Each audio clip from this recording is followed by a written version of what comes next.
Hey guys, if you are terminally online like I am, you might have heard something about the Indominus 2.0, and today I'll be making my own beast that could beat it.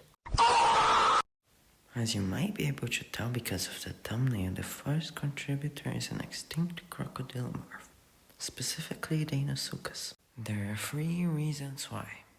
The first reason is because he is the biggest of the extinct crocodile morphs. The second reason is because he had the strongest bite out of all of them. And the third reason is because unlike Sarcosuchus, he could perform the death roll. Anyway, now that we have a good base, it's time to enhance my creature's bite. And for that I will use the lizard with the strongest bite, the tegu. Now at first the tegu might not seem that intimidating, its bite is only 1000 newtons. But you have to consider he is only 12 pounds or 5 kg at max. That is almost the double of a grey wolf's bite, which is 10 times heavier than him. And the reason for that is its gigantic jaw muscles, which our hybrid will inherit. Now I will take a page out of Indoraptor 2.0's book and use the arapaima. Firstly, because of its extremely strong scales, and secondly, so it will lay its eggs in the water, since the fact that crocodiles have to protect their eggs on land is one of their biggest weaknesses. Anyway, for our fourth contributor, I chose the tree crevice skink, because of the fact that its body is almost fully armored with osteoderms. Though I will alter the genome so that the osteoderms are smaller in the legs and the tail, since they are used for locomotion. Now for our disease and venom resistances. For our disease resistance, I will take another page out of Indoraptor 2.0's book and use the vampire bat. Because not only is he immune to disease, but he is also venomous. And for our venom resistance, I will use the honey badger. Because even though he isn't immune to venom, he has a really thick neck, which is normally a weak point on most animals. And for our 7th and last contributor, I chose the titanosaurus. I chose him specifically because he is the biggest sauropod, since all of the contributors are relatively small, except the Deinosuchus. Also because of his hollow bones, which helped him get so big. Also because of his pillar-like legs, which will help my hybrid be faster on land.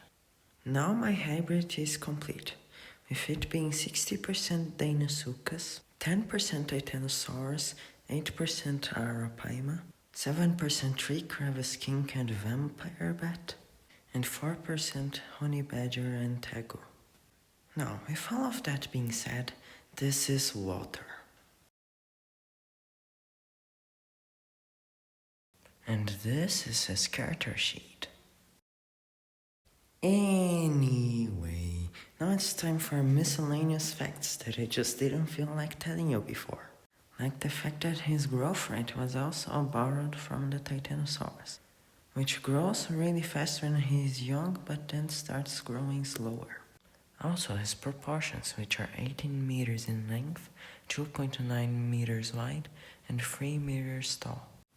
Or 60 feet long, 9.5 feet wide, and 10 feet tall. And weighing 20 metric tons, which is heavy for a dinosaur, but light for a crocodile. Since the air sacs aren't as big as dinosaurs, so that he can keep himself submerged underwater. And the reason why it's named water is because water under the water.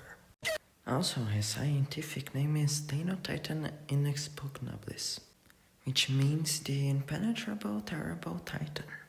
Anyway, with all of that being said, now it is time for the battles. Our 3 contestants will be the Indominus 2.0, the Imperatrix, and Samson. I want to start off by addressing the elephant in the room, or rather the Paleoloxodon in the room. Or rather, the Paleoloxodon blue whale snail goat hybrid. And that is because Samson couldn't exist. Firstly, he has no adaptations to have such a size, like, hollow bones. And Samson is only as heavy as the heavier sauropods? But you may think, well, what about his iron sulfide bones? Well, if we are considering compressive strength, bone is stronger than iron sulfide. And do you know how many times iron sulfide is heavier than bone? 4 times! And you know what that means? Brittle bones disease. Anyway, now that we have a lesson on why animals don't have skeletons made out of iron, it is time for our next competitor, which will be the Indominus 2.0. And it might seem weird to not talk about it last, but that is because I believe the battle with the Imperatrix will be more interesting. Anyway, for these battles we'll be considering size, bite force, armor, speed, agility, intelligence, auxiliary weapon, and environment adaptability. First of all, size, and even though Walter is clearly bigger, and to show you just how much bigger he is. Here is Walter's skull compared to a Deinosuchus skull compared to a saltwater crocodile skull, and the person next to it. Anyway, here is Walter's skull next to the Indominus 2.0 skull. Also, Walter is more than double her weight, so yeah. Anyway, now on to armor. And yet again, Walter has a clear edge because of the Triceratops kink and Arapaima DNA. And also because of another thing that I neglected to tell you, which is the fact that Deinosuchus also has osteoderms, and his are ginormous, which are located in his back, which is probably where the Indominus would try to attack him from. Also, you might have realized I didn't talk about the Indom's armor. And that is because, as you soon will see, it will be of no use. Now on to our third category, bite force. And let's just cut to the chase. How many times is Walter's bite stronger than the Indom's? Walter's bite is anywhere between 260,000 newtons and 550,000 newtons, with the most reliable estimates getting about 400,000 newtons, which is about 8 times the Indom's bite force. And all of that bite force will be going to his giant canine, which was augmented with the honey badger DNA to be 45 centimeters long, or 18 inches. So yet another easy W. Anyway, next up is intelligence. And this is where Walter's streak ends, since Walter has no contributors to increase his intelligence, while the Indom has great ape DNA. Next is auxiliary weaponry, where Walter also loses. Not that Walter would really need anything other than his jaw. Anyway, now on to speed and agility. And the Indom has a clear edge on both of those yet again. And that sounds bad, but it isn't as bad as you think. And that is because of our last category, environment adaptability. Because the Indom being faster and more agile is only true on land. Because excluding this one, Walter wins 5 out of the 7 categories on water. Not that it really matters though, since even on land, Walter's armor would be too strong for the Indom to penetrate. And even if she did, the injuries would be minor. Anyway, finally on to our last battle, the Ultima Imperatrix. And I chose it as the last contestant, because it and Walter are very similar. And so you understand what I mean, I will start with size. With both of them having the same length, except Walter is a little bit wider and a little bit heavier, while the Imperatrix is way taller, so it's a tie. The next category will be speed and agility, and as you might have already guessed, it's another tie, since their limbs are very similar, because they're both from sauropods. Now on to intelligence. And wouldn't you guess it, another tie, since neither of them have any particularly smart contributors. Now on to armor. And this is where the battle finally starts to take its shape, since both of them have very strong armor. But Imperatrix's armor is only located in its back, which Walter couldn't even reach, so it's a win for Walter. Anyway, now on to bite force. And you might think the Imperatrix has a chance.